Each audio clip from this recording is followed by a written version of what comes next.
आवाज आ रही है? किस लिए? Discussing Section 14 of Indian Evidence Act, I would like to say that the material provisions of the Evidence Act, that is Section 3, which is the definition clause, is most important to understand all the provisions since Section 5 to Section 55. It means जर आपण भारतीय पुरावा कायद्याला एखादं गाणं म्हटलं तर section 3 मध्ये जे डेफिनेशन क्लॉजेस आहेत हे त्या गाण्याचं ध्रुवपद म्हणावं लागेल आणि जोपर्यंत आपल्याला सेक्शन 3 व्यवस्थित समजणार नाही तोपर्यंत आपल्याला भारतीय पुरावा कायद्याचे इतर सेक्शन्स जे आहेत ते समजणार नाही.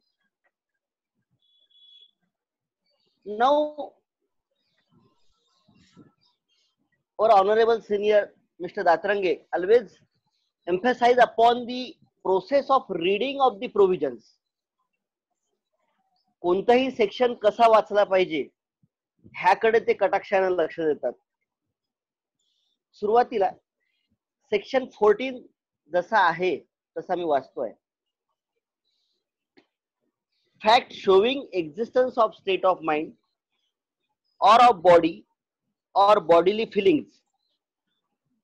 Fact showing the existence of any state of mind such as intention, knowledge, good faith, negligence, rashness, ill will or goodwill towards any particular person, showing the existence of any state of body or bodily feeling are relevant when the existence of any such state of mind or body or bodily feeling is in issue or relevant. Now, if we read this provision for 2 or 3 times, we cannot understand it in proper perspective. So, by applying the process, या provision मध्ये section 14 मध्ये शेवटच्या 2 लाईनी ज्या आहेत, when the existence of any such mind of body, when the existence of any such state of mind or body or bodily feeling is in issue or relevant. आता त्याला पहिला जो पार्ट आहे सेक्शनचा तिथून पासून वाचायचं.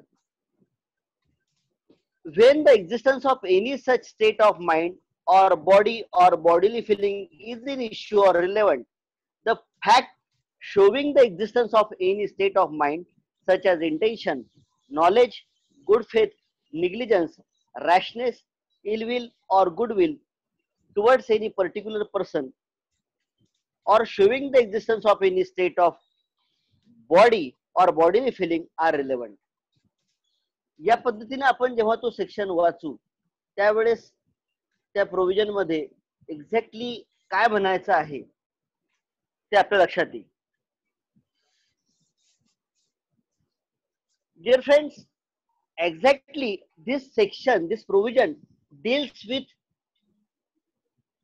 mens rea, and since when the mens rea become the essential element of crime, first of all, if we go to the history, then earlier in the 12th century, mens rea was not the element of the crime.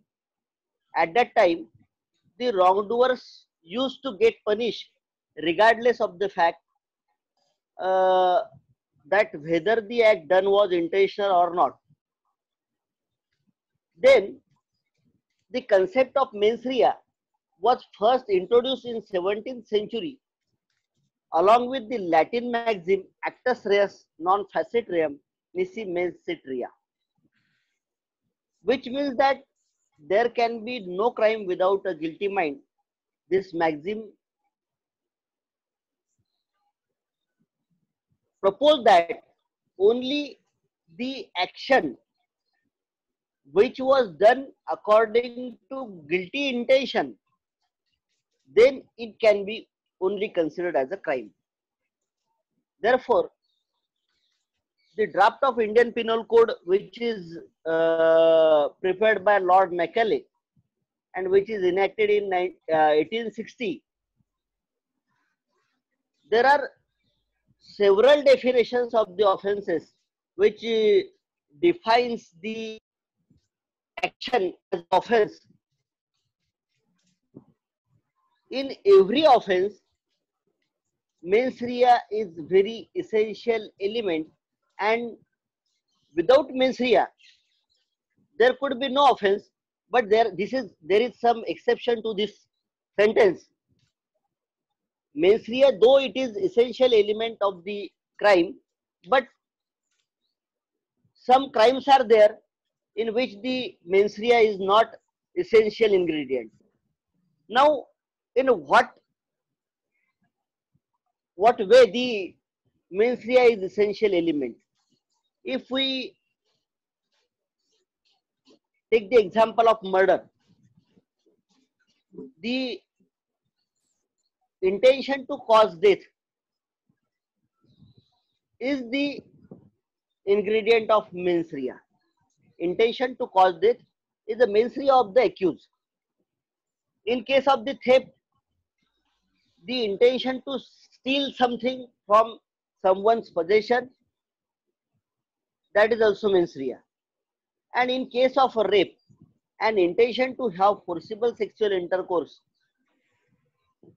with a woman without her consent, and in the case of receiving stolen property, knowledge of the goods were stolen is the mens rea.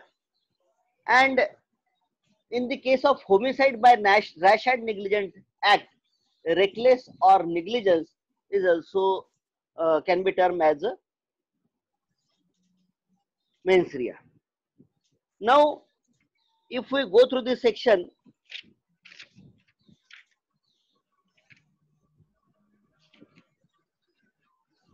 (24) of Indian Penal Code, where the some state of mind which is relevant to be proved to establish a crime is discussed. Section 24, dishonestly. Whoever does anything with the intention of causing wrongful gain to one person or wrongful loss to another person is said to do that thing dishonestly. Again, section 25, which also defines fraudulently. A person is said to do a thing fraudulently if he does that thing with intent to defraud but not otherwise. This is also state of mind. Section 26, reason to believe. A person is said to have reason to believe a thing if he has sufficient cause to believe that thing but not otherwise. Now, another definition of one of the state of mind, that is good faith. Section 52, nothing is said to be done or believed in good faith which is done or believed without due care and attention. Now, we have to see the ingredients of the intention. What constitutes the intention? Intention is the state of mind of the person doing the crime. It can be proved when the accused can foresee virtually that the consequences of action of the person is going to kill, cause grievous injury, or any other prohibited harm to others. For the sake of illustration, if a driver was waiting for one person to come upon the street And when that driver sees that particular person come upon the street, he deliberately hits that person in order to kill him, or at least with intention to cause grievous injury to him. In such case, the mens rea is present and driver is criminally liable for his actions. Now, in this case, I would again return to section 14 of Indian Evidence Act.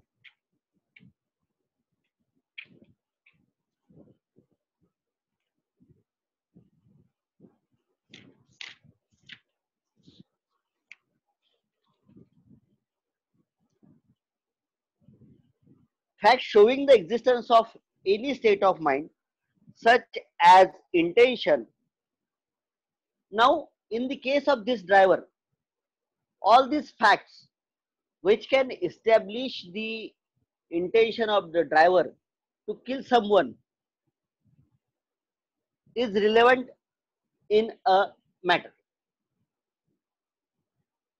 We are going to take another example. In a in that example, if a person, suppose A is going out for hunting, and in a sudden haste he shot fires his gun, which caused death of B. In this case, B is dead, but A did not intended to kill him or did not any type of prior preparation for it. Here, in this case, mens rea is not present. Therefore, though A can be punished for his actions, but so far as the intention of killing the person is not present in his action, he could not be punished for the murder.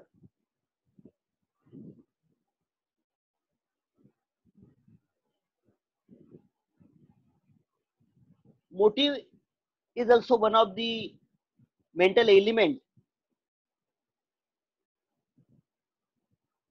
By the motive,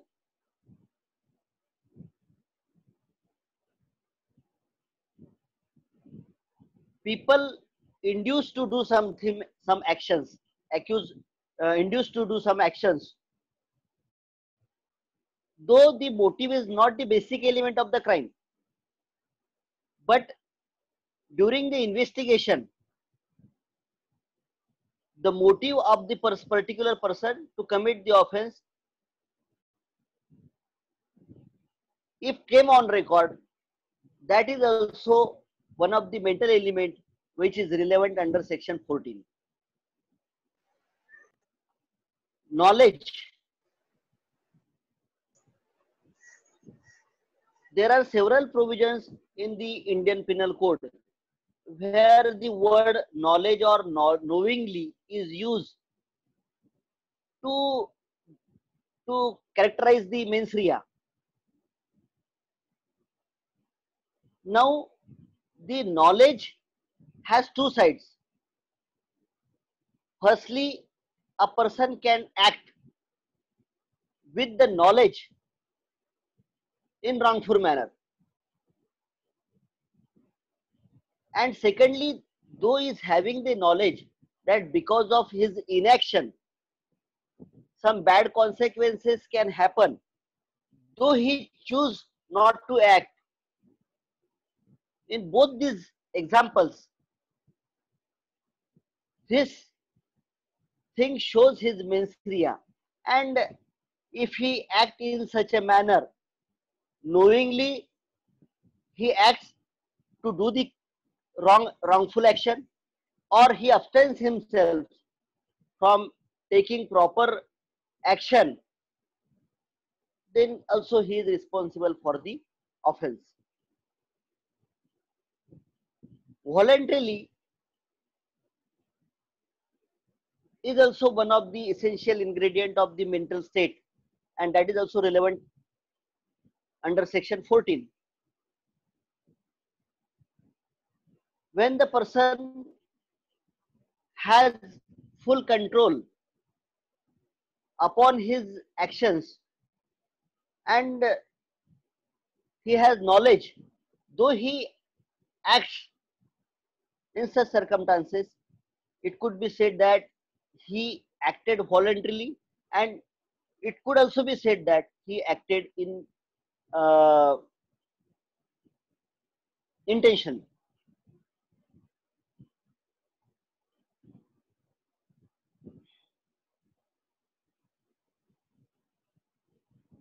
Now,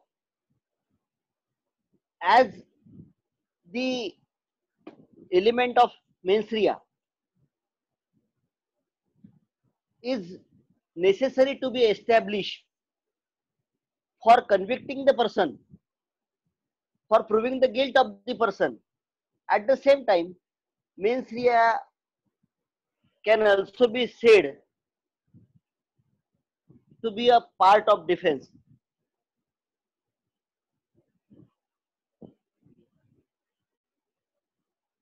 Part of defense. And that part of defense is embodied in the chapter General Exceptions in IPC, where the absence of mens rea absolves a person from the punishment of the action done by him. Now, section 14, explanation 1. A fact relevant as showing the existence of a relevant state of mind must show that the state of mind exists not generally but in reference to a particular matter in question.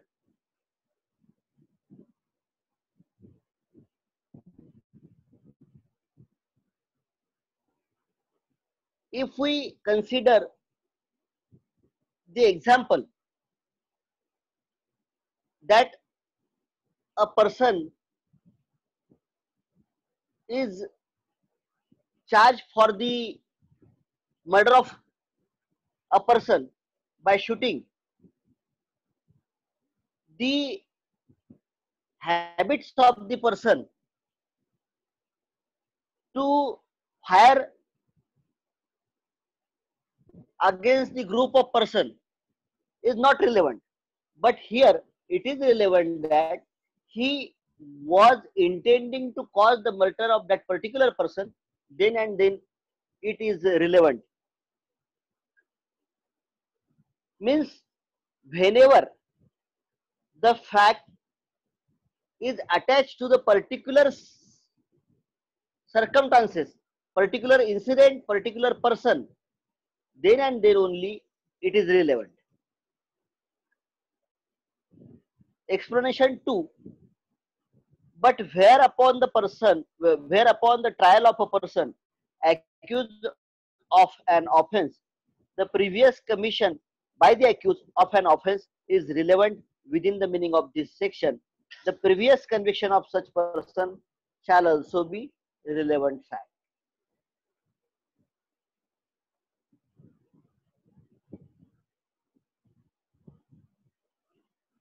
Now I am turning towards the illustrations of the section 14.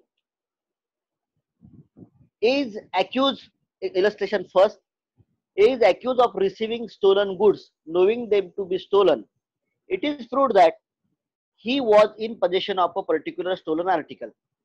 The fact that at the same time he was in possession of many other stolen articles is relevant, as tending to show that he knew each and all of the articles of which he was in possession to be stolen.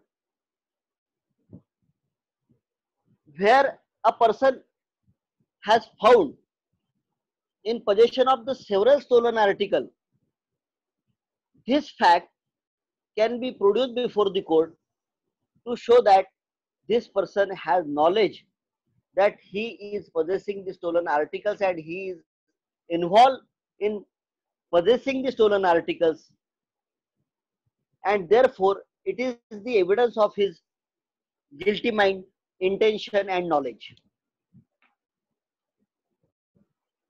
An accused illustration B. B. A is accused of fraudulently delivering to another person a counterfeit coin, which at the time when he delivered it, he knew to be counterfeit. The fact that at the time of its delivery, A was possessed of a number of other pieces of counterfeit coin is relevant. A fact that A had previously convicted of delivering to another person are genuine counterfeit coin, knowing it to be counterfeit is relevant. Six, illustration number A, B, C, and D deals with the knowledge of a person who is charged for the offense. Illustration C, A sues B for damage done by dog of bees and which be knew to be ferocious. The fact that the dog has previously bitten X, Y, and Z and that they had made complaints to be are relevant fact. Illustration D, the question is whether A, the acceptor of bill of exchange, knew that the name of the payee was fictitious. The fact that A had accepted other bills drawn in the same manner before they could have been transmitted to him by the payee if the payee had been real person is relevant as showing that A knew that the payee was fictitious person. Now illustration E. A is accused of defaming B by publishing an imputation intended to harm the reputation of B. The fact of previous publication by respecting B by A respecting B showing ill will on the part of A towards B is relevant as proving the intention to harm B's reputation by the particular publication in question. That there was no previous quarrel between A and B and A has repeated the matter complaint of as he heard it are the relevant as showing that A did not intend to harm the reputation of B. Here the both sides of the knowledge, both sides of the intention and ill will is tried to embody in the provision where the person publishes the defamatory publication against any person, though at the same time it can be proved that before the present publication the accused himself published such defamatory articles can be proved. At the same time, it in defense it can be proved that the person who published the defamatory article at charge, he can take the defense that he published all that things as he heard, and he does not intend to harm the reputation of a person. That is B. A is sued, illustration F. A is sued by B for fraudulently representing to B that C was solvent, whereby B, being induced to trust C, who was solvent and suffered loss.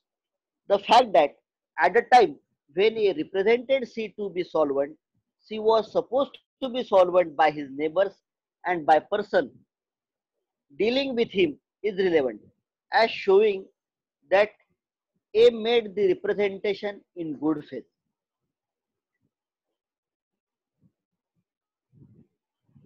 Illustration G.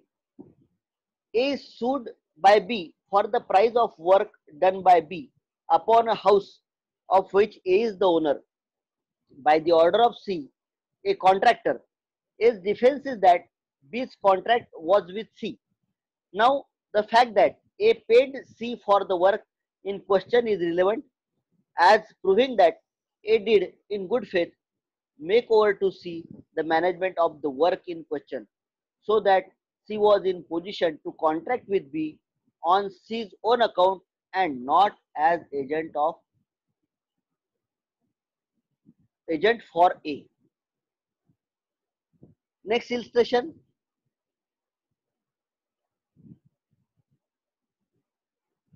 A is accused of dishonest misappropriation of property, which he had found, and question is whether when he appropriated it, he believed in good faith that the real owner could not be found.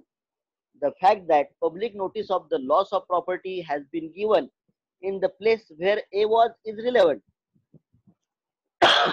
as showing that A did not, in good faith, believe that the real owner of the property could not be found. The fact A knew or had reason to believe that the notice was given fraudulently by C, who had been heard of the loss of the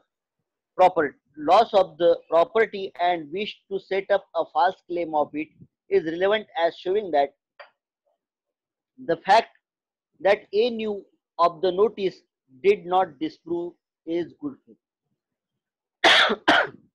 Here, the mental element, the state of mind, that is good faith, is considered from both the sides.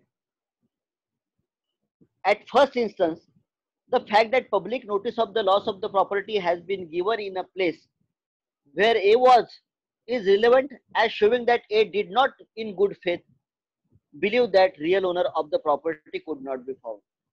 Here A is accused of dishonest misappropriation of the property which he has found, and question is whether he appropriated it. He believed in good faith that the real owner could not be found.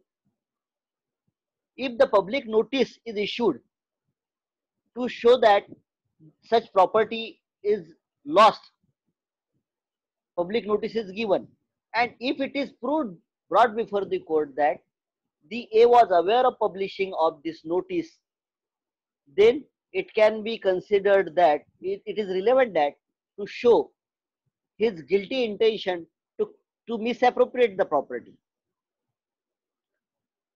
On the other side, the fact that A knew or had reason to believe that the notice was given fraudulently by C, who had heard of the loss of the property and wished to set up a false claim to it, is also relevant, as showing that the fact A knew of the notice did not disprove its good faith.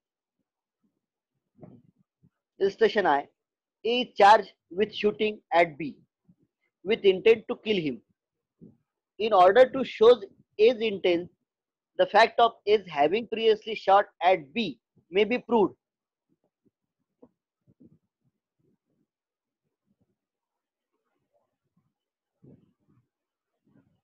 Illustration J. A is charged with sending threatening letters to B. Threatening letters previously sent by A to B may be proved, as showing the intention of the letters.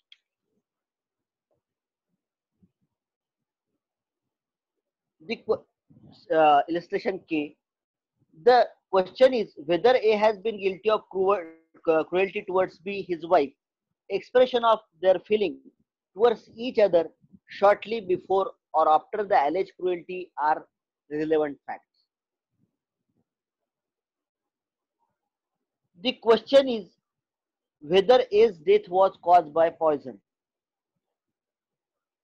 This is the example of bodily feeling and state of body. Statements made by A during his illness as to his symptoms are relevant facts.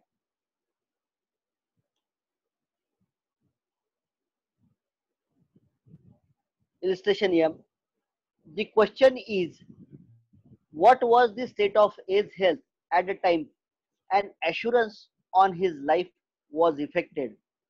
The statement made by A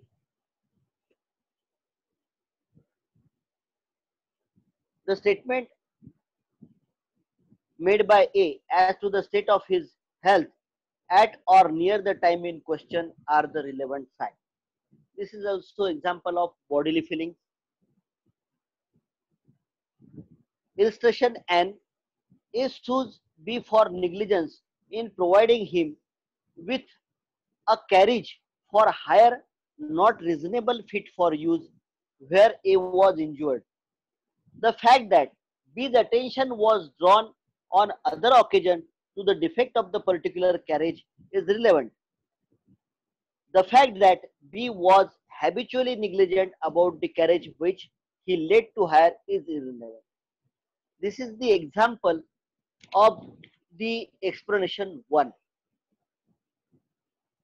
Explanation 1, which deals that a fact relevant as showing to the existence of a relevant state of mind must show that the state of mind exists not generally but in reference to the particular matter in question.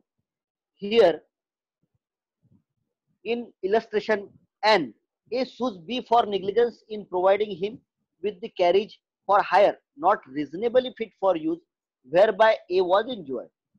The fact that B's attention was drawn on other occasion to the defect of that particular carriage is relevant to show the person's knowledge regarding the negligence. But the fact that B was habitually negligent about the carriage which he led to hire is irrelevant to show his negligence. Illustration O. A is tried for the murder of B by intentionally shooting him dead. The fact that A on other occasions shot at B is relevant as showing his intention to shoot the B should be. The fact that A was in habit of shooting at people with intent to murder them is irrelevant. This is also one of the illustration of explanation 1. Illustration P. A is tried for the crime. The fact that he said something indicating an intention to commit that particular crime is relevant.